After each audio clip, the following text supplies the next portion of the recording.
तो प्राण प्रतिष्ठा के दिन ममता एक रैली कर रही हैं। ये वो नेता हैं, इनमें से कुछ नेता ऐसे हैं जिनको इनविटेशन दिया गया लेकिन निमंत्रण के बाद भी नहीं जा रहे हैं। और ममता बनर्जी किस तरह से वोट बैंक की राजनीति करती हैं ये किसी से छिपा हुआ नहीं है। किस तरह से पश्चिम बंगाल में पिछले दिनों साधुओं पर हमला हुआ था, उसके बाद भी पश्चिम बंगाल सरकार ने कोई कदम नहीं उठाया, लेकिन अब वो सभी धर्मों को साथ लेकर चलने की बात कह रही हैं। मस्जिद गुरुद्वारे जाकर अपने कार्यकर्ताओं से लोगों को एकजुट करने की अपील कर रही हैं और कह रही हैं कि टीएमसी के नेता मस्जिद गुरुद्वारे जाएं, मंदिर जाएं। प्राण प्रतिष्ठा पर विपक्ष सियासत कर रहा है और वो ये कह रही हैं कि प्राण प्रतिष्ठा का कार्य जो है वो साधु संतों का है, लेकिन हम सभी धर्मों को जोड़ने का काम करते हैं। लेकिन अगर ममता बनर्जी सभी धर्मों को जोड़ने का काम करती हैं तो पश्चिम बंगाल में हिंदुओं पर हमले होते हैं, संतों पर हमले होते हैं, उस पर ममता बनर्जी कोई बयान क्यों नहीं देती हैं।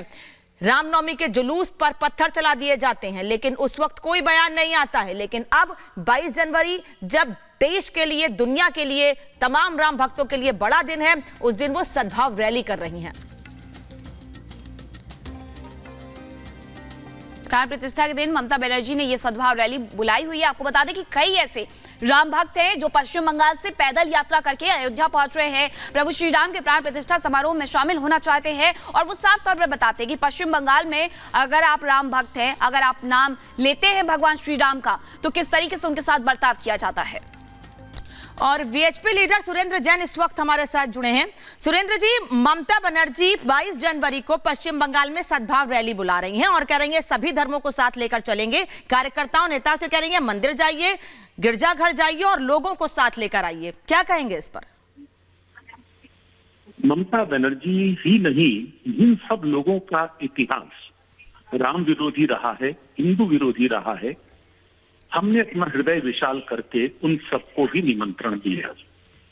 हमारी इच्छा थी कि सब आए और आकर राम जो राष्ट्र नायक हैं, देश में कोई भी किसी भी धर्म का हो, उन सबके लिए महापुरुष हैं, सब उनके चरणों में बैठे और देश को प्रगति करने का संकल्प लेकर एकजुट होकर जाएं।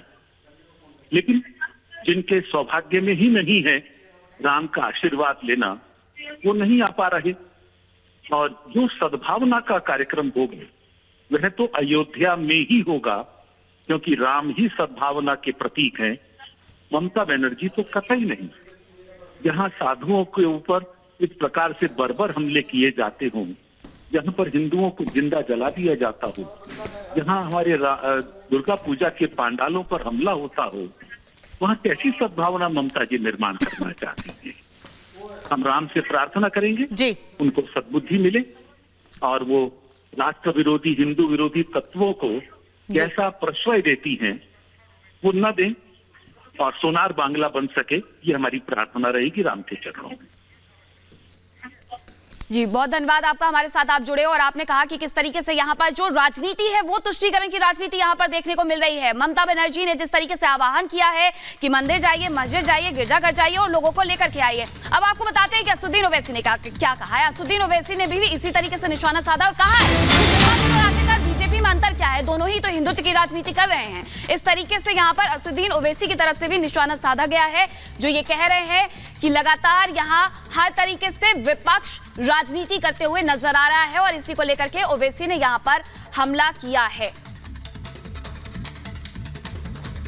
सर, हम देख रहे हैं कि दिल्ली के चीफ मिनिस्टर अरविंद केजरीवाल ने अब ये अनाउंस किया है कि अक्रॉस दिल्ली वो लोग पार्ट करने वाले हैं और दिल्ली चीफ मिनिस्टर अरविंद केजरीवाल भी इसमें पार्टिसिपेट करेंगे। आप किस तरह से देखते हैं?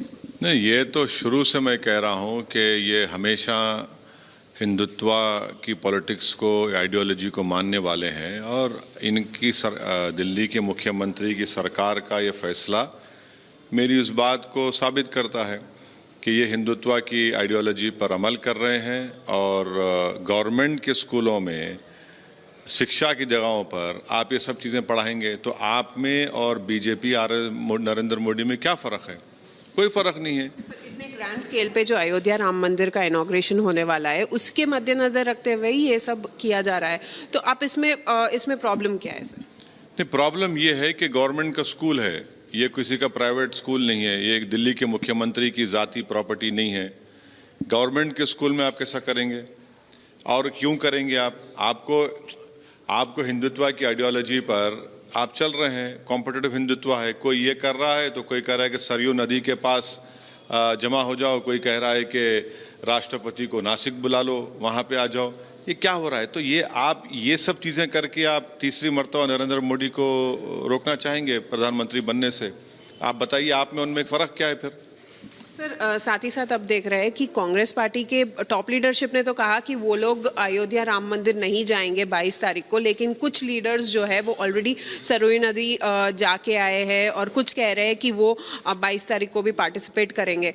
अब क्या कैसे देखते हैं, क्योंकि एक इंडिया अलायंस की तरफ से जो हम देख रहे हैं पूरा डिवाइड हो रहा है इंडिया अलायंस।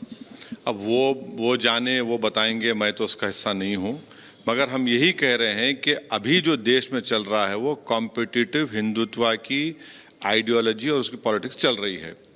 और देश के जो करोड़ों हमारे हिंदू भाई जो सेकुलर हैं, दलित हैं, ओबीसी हैं, आदिवासी और मुसलमान, उनको ये देखना पड़ेगा कि क्या तमाशा हो रहा है।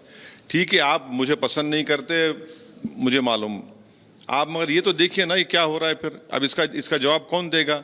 और भारत के मुसलमानों को ये देखना पड़ेगा कि ये जो पॉलिटिक्स चल रही है, तमाशे जो हो रहे हैं, इससे कैसे बीजेपी को आप रोकेंगे? क्या बीजेपी को रोकने के लिए किया जा रहा है सब ये? आप बताइए, उन्हीं की आइडियोलॉजी पे चल रहे हैं, उन्हीं के नक्शे कदम पर चल रहे हैं और गाली देते हैं हमको, उंगलियां हम पे उठाते हैं।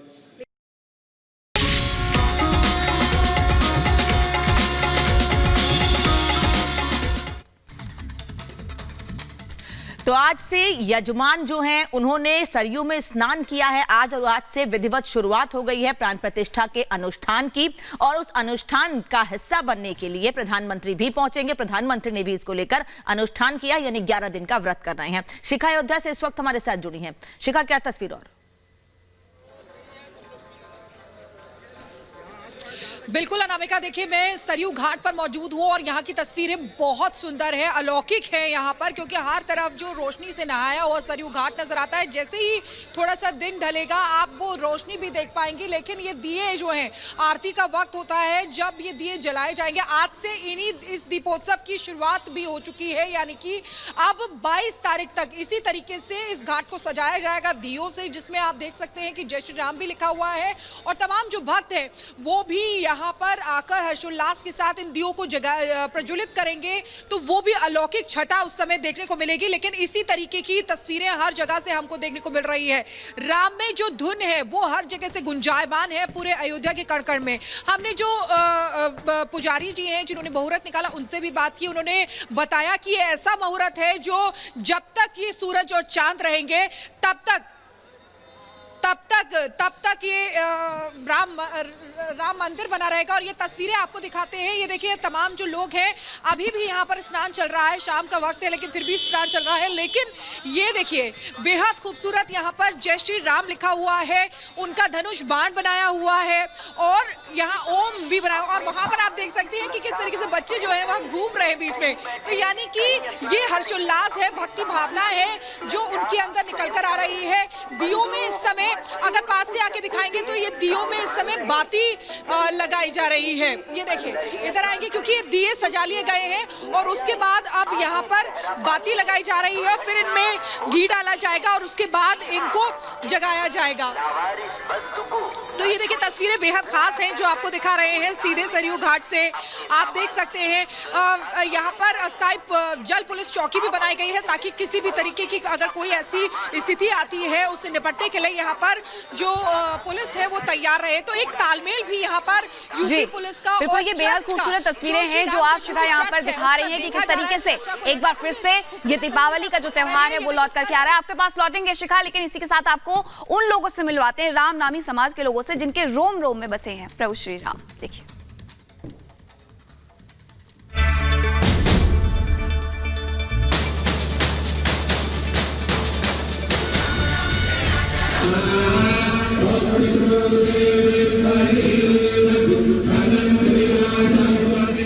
एक तरफ अयोध्या धाम में राम जन्मभूमि पर रामलला की प्राण प्रतिष्ठा की जोरदार तैयारियां जारी है, तो वहीं दूसरी तरफ देश में राम नामी समाज में भी राम मंदिर को लेकर हर्ष है।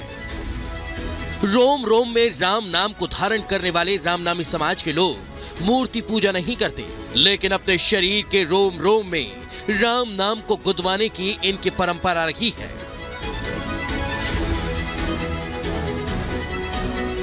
आंख, नाक, कान, मुंह, हाथ, पैर, हर जगह सिर्फ राम राम का नाम। ये रामनामी समाज के लोग हैं। इनके लिए राम किसी मंदिर में नहीं, किसी मूर्ति में नहीं, बल्कि इनके रोम रोम में प्रभु श्री राम समाते हैं। शरीर का ऐसा कोई हिस्सा नहीं जहां राम न लिखा हो। कपड़ों पर राम, शॉल पर राम, टोपी पर राम, यहां तक कि घर की दीवारों और दरवाजों पर भी केवल एक ही नाम है, राम राम। यहां तक कि समाज में मरने के बाद ये अपना शव जलाने की जगह दफनाने की परंपरा है, ताकि उनके शरीर पर लिखा राम राम जल न जाए। वे किसी से मिलते हैं तो एक दूसरे को राम राम कहकर अभिवादन करते हैं। किसी को पुकारते भी हैं तो केवल राम राम बोलकर। इनके लिए बस राम नाम ही पर्याप्त है। निराकार प्रभु श्री राम को मानने वाले रामनामी समाज के लोगों में अयोध्या में राम मंदिर को लेकर खासा उत्साह है और वो उस जमीन पर जाकर अपना शीश झुकाना चाहते हैं जहां प्रभु श्री राम अवतरित हुए थे।